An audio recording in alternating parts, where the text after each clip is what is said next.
Hello. तर एवढी भरपूर जांभळं कोण आणली सांगते चला. पण त्या अगोदरने ह्या दोघींना पावसात इतक्या एन्जॉय करत होत्या ना, मस्त असं दुपारी पाऊस पडत होता. या दोघींना पावसात इतकं छान खेळत होत्या.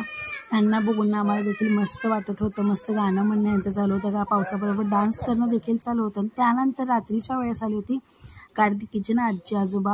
ते आले आणि ती यांना कशी बघत होती बघा. त्यानंतर आम्ही त्यांना पाणी वगैरे दिलं. त्यानंतर चहा उरकून घेतला. त्यानंतर ही एवढी भरपूर जांभळं ना त्यांनी येताना गावावरून आणली होती. एकदम मस्त ताजी ताजी जांभळं होती. त्याचबरोबर ना आळूची पानं देखील ती येताना घेऊन आली होती.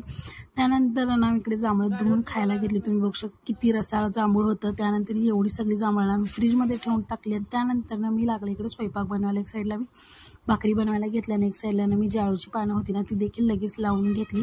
त्याच्या देखील मला आळूच्या वड्या बनवायच्या होत्या. तर इकडे भाकरी बनवून घेतली आणि त्यानंतर मस्त अशी आळूची भाजी बनवून घेतली. तर व्हिडिओ कसा वाटला मला नक्कीच कमेंट करून सांगा. तोपर्यंत take care, tata, bye bye.